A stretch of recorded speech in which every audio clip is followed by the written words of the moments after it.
The commercialized test that's out here, and we're not trying to sell this stuff, but it is out there. The commercialized test, the Solvita test that you've got, measures CO2 generation, but you can use it in two different ways. Tell us about those two different ways and what information you can give to the farmer from those two ways. Okay.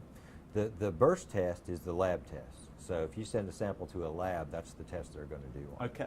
It's the same mechanism as the field test. However, the difference is, and this is an important difference, we dry every sample the same. Yes. Because we've got to have everybody on the same playing field at the same place. Got it. If we get, there's a lot of people that say, well, you need to just do field moist samples. I'm not sure what field moist means in the scientific world. But, but you can't have 15 different moisture contents for the same soil type coming into a lab and then running an incubation on them and call them apples to apples, because that's apples to oranges. Right.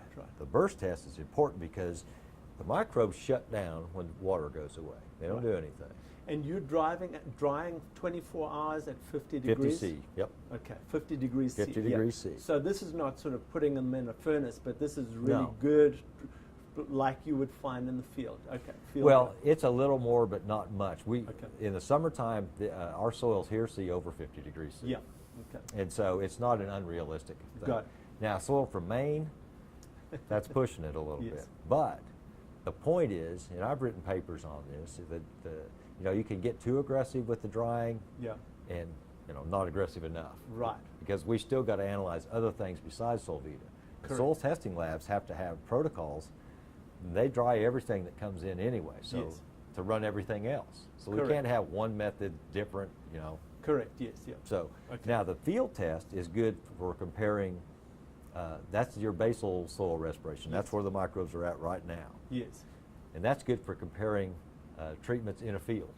Correct. Right? But it's not the burst test. Those are two different things. And when I was in graduate school and we were doing incubations, they would say, well, if you have a soil that's been dry, you have to wet it up and wait 7 days before you start tracking CO2, because that's not right. Okay. The information's wrong. Yes.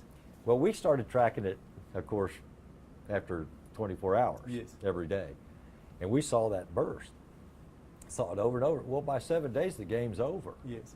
And so the scientific understanding at the time was, well, that information is no good. Yes. And the reality was, that's the information we need. One man's noise is another man's signal. Exactly. Right? So that was interesting. Okay.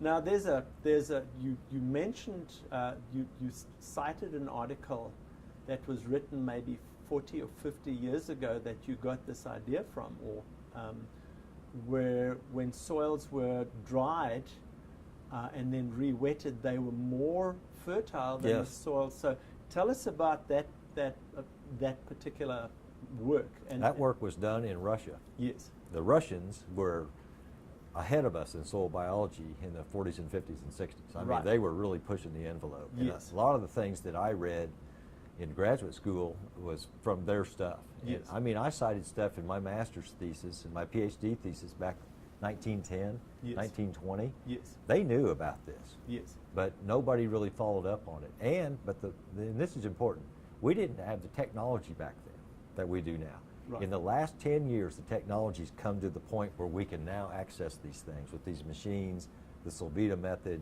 Yeah. I mean, that all had to come together, and it did come together. Yeah. Well, tell us a little bit what the Russians did and what they discovered, rather than me, because I was just talking about. Could you tell us in your own words? Well, they were doing water extractions. Okay. And looking at carbon of all things. Yes. And they weren't looking at water extract organic nitrogen because they didn't have the technology. Yes. But they were speculating on these things. Yes. And so I'm reading this stuff and I'm going, water. That's a good idea. Yeah. And because it rains water. Yes. It doesn't rain KCl or Malic 3 or Olsen or all the things we extract soil with. Okay, yes. And they were on to some of the drying and re-wetting stuff. There was a U.S. scientist named, I can't remember his name right now because I'm over 50, but Birch. Yes. In the late 50s and early 60s, and he had something called the Birch effect, and that was the drying and re-wetting method. Ah. And he saw it. But he didn't, he was doing long-term incubations and seeing those differences.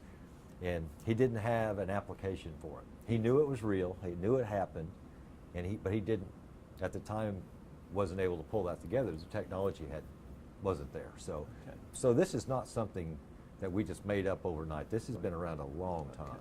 Okay. But the integration of the data and the integration of the methods is what's new, and Yes. some of the instruments. Yeah. So in other words, all of this was research that's happened over the last almost 100 years. Yep. But now we've got the methods to be able to sort of apply that Yep. today in a 24-hour test. Yep. Yeah. That is pretty cool. What was it ascribed to this drying and re-wetting process that created this incredible burst that you saw?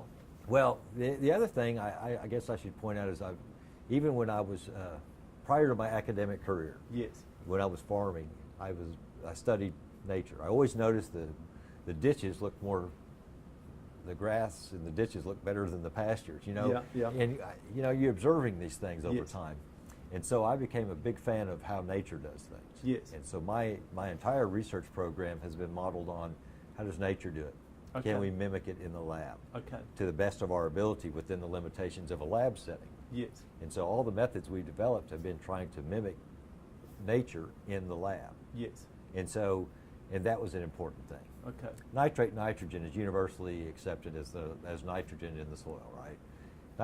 Nitrate nitrogen is one of hundreds, if not thousands, of forms of nitrogen in the soil, and that's the only one we measure. Yes. That's not how nature works. Right. And so we're really trying to pull these things together and learn from nature. Okay. And the biggest aspect of our soil testing protocols and our methods is we're asking the soil to tell us what's going on. We're not beating it up with chemistry and physical stuff and saying, you know, and demanding what we want to know out of this Okay. one isolated thing.